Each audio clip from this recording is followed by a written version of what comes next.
Hola camachines, ¿qué tal? ¿Cómo estáis? Bienvenidos al nuevo vídeo.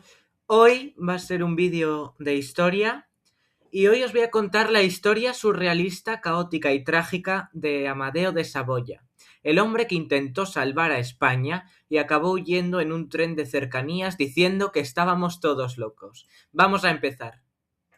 Para entender el reinado hay que entender cómo llegó a España.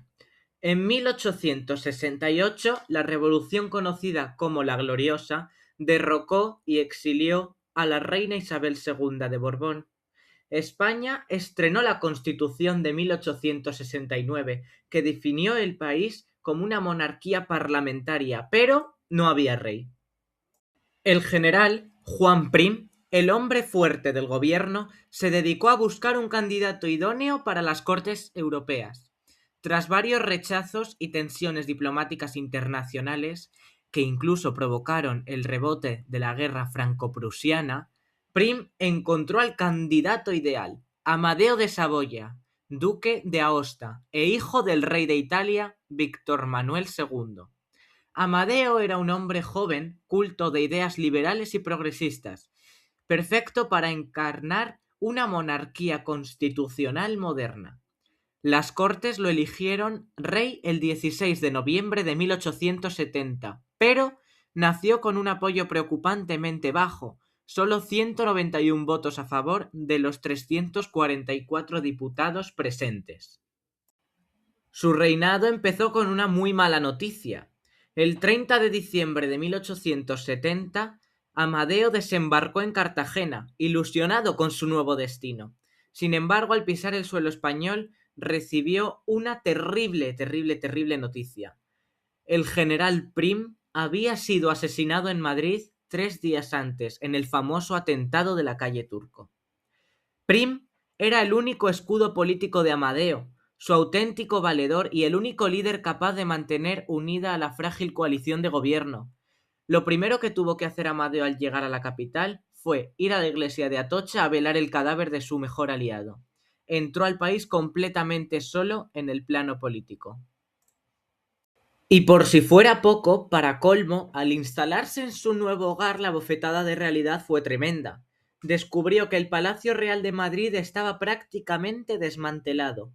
En su huida en 1868, la reina Isabel II, los Borbones y sus partidarios se habían llevado gran parte de las vajillas de gala, las obras de arte, las joyas y los objetos de valor. El nuevo rey se vio obligado a traer enseres personales y dinero de su propio bolsillo desde Italia para poder amueblar mínimamente el lugar y poder dar banquetes dignos de un jefe de Estado.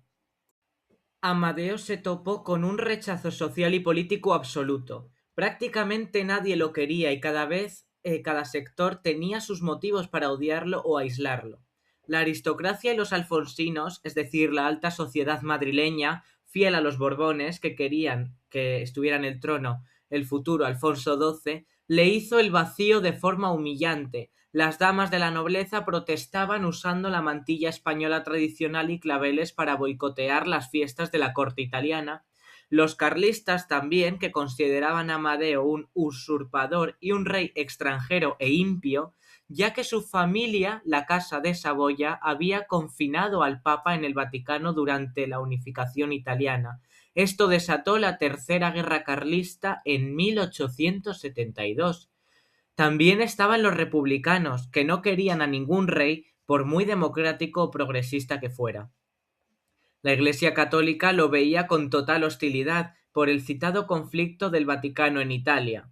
Y por último, el pueblo llano, influenciado por la prensa y las coplas populares, se burlaban de su acento italiano y lo llamaban específicamente macarroni o don Chisme.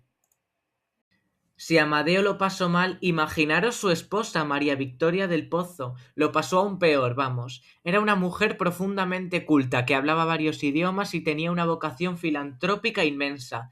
A pesar del desprecio de la nobleza, en Madrid fundó el Asilo de las Lavanderas, la primera guardería infantil de España para que las mujeres pobres tuvieran dónde dejar a sus hijos lactantes mientras trabajaban en el duro oficio de lavar en el río Manzanares. A pesar de sus intentos por integrarse y hacer el bien, la aristocracia alfonsina la machacó psicológicamente. Cuando la reina paseaba por el Parque del Retiro, las familias nobles llamaban a sus hijos y se daban la vuelta ostensiblemente, para no cruzar miradas con ella. Incluso los comerciantes de la zona, como la calle Montera o la calle de San Jerónimo, se negaban a veces a venderle directamente a la corte o les cobraban precios absurdos por puro desprecio. Este rechazo social constante sumió a la reina en una profunda tristeza. El racismo cultural y los prejuicios de la época jugaron un papel enorme. Amadeo era un hombre de costumbres modernas. Le gustaba pasear solo por Madrid sin escolta exagerada, entrar a los cafés e intentar mezclarse con la gente. En la Italia del Resurgimiento esto era visto como cercanía democrática. En la España la gente lo veía como una falta de dignidad real. Pensaban que un rey debía ser distante, sagrado y temible, no un señor que se tomaba un café en la Puerta del Sol. Pero no todo en la vida de Amadeo era política y sufrimiento. Haciendo un honor a la arraigada fama de los Saboya, el rey era un hombre sumamente mujeriego. Durante su estancia en Madrid y buscando quizás una vía de escape a la asfixia del palacio, mantuvo un romance secreto con una aristócrata española, Adela Larra, que curiosamente era la hija del célebre y trágico escritor romántico Mariano José de Larra. El idilio se convirtió rápidamente en el cotilleo jugoso de las tertulias secretas de Madrid. Mientras tanto, en el Parlamento la situación era ingobernable. Sin Prim, la coalición que sostenía al rey, que eran los progresistas, los unionistas y los demócratas, se despedazó en peleas internas por el poder. Amadeo intentaba cumplir a rajatabla la Constitución, negándose a favorecer a un partido sobre otro, lo que provocó que todos los políticos se frustraran contra él. En apenas 2 años de reinado, la inestabilidad institucional fue salvaje. Aquí os doy unos datos. Hubo 6 crisis de gobierno. Hubo 3 presidentes distintos que fueron Serrano, Ruiz Zorrilla y Malcampo. Y hubo 3 convocatorias a las Cortes de Elecciones Generales. Y para colmo, en el exterior seguía sangrando la Guerra de los 10 años en Cuba, que fue de 1868 a 1878, complicando aún más la economía y la moral del país. La tensión física sobre el monarca llegó a su punto álgido la noche del 18 de julio de 1872. Mientras Amadeo y la reina regresaban en carruaje de los jardines del Buen Retiro, sufrieron un violento atentado a la altura de la iglesia de San Ginés en la madrileña calle del Arenal. Un grupo de unos 5 hombres abrió un fuego cruzando contra ellos con más de una docena de disparos.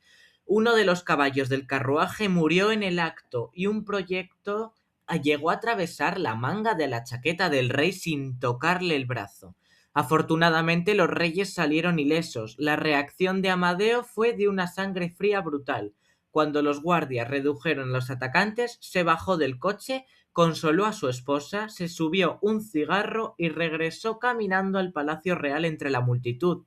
Al día siguiente, la prensa republicana llegó a sugerir con crueldad que el atentado había sido un montaje del propio rey para dar lástima.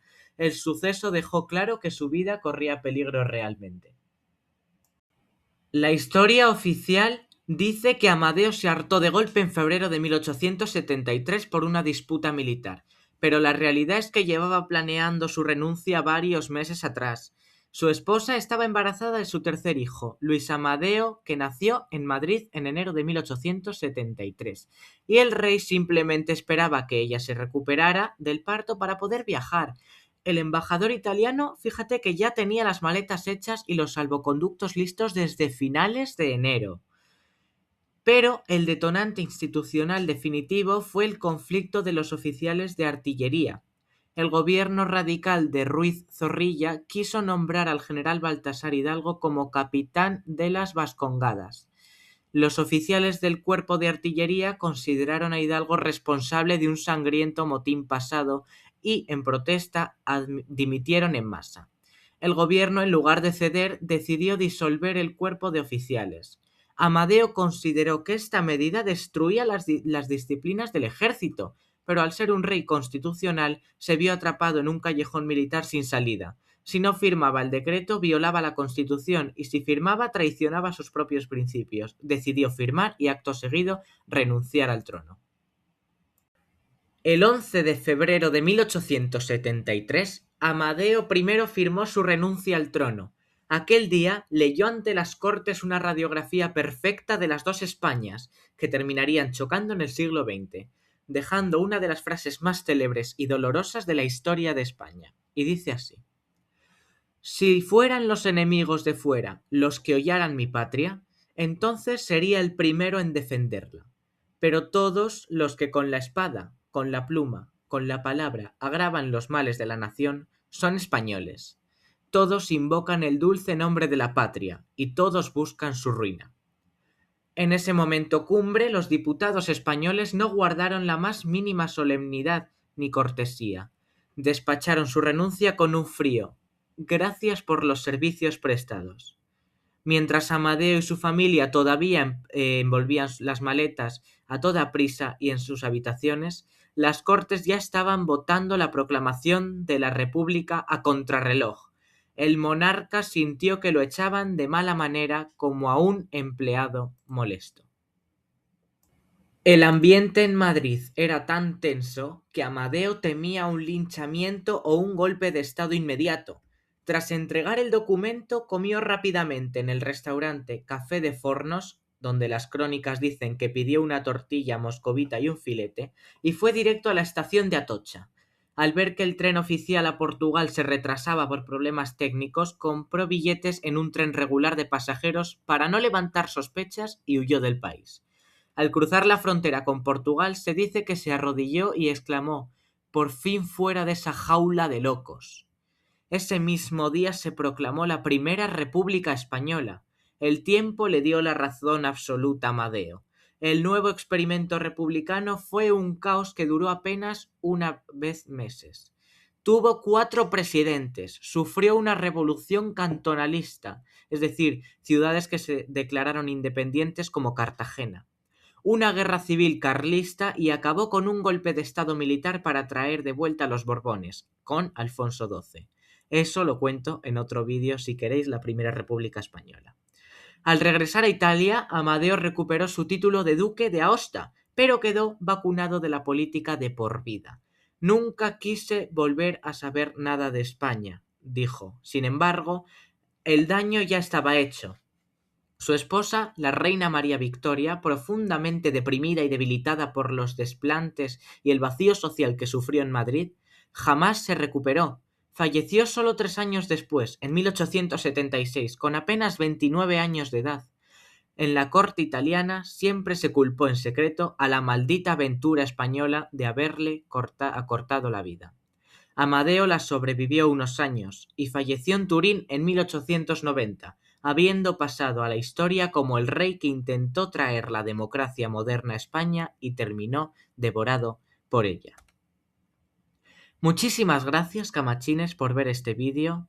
Espero que os haya gustado muchísimo. Si os ha gustado, por favor, darle al me gusta y escribirme en los comentarios de temas futuros que queréis que hable, en este caso de historia. Si queréis que hable en un vídeo futuro de la Primera República Española, no tenéis más que decírmelo. Muchísimas gracias, suscribíos si os gusta el contenido que hago, podéis entrar, daros un vistazo y si sois nuevos, bienvenidos. Muchísimas gracias por ver este vídeo de Amadeo I de España o Amadeo de Saboya. Muchísimas gracias, un abrazo y nos vemos. Adiós.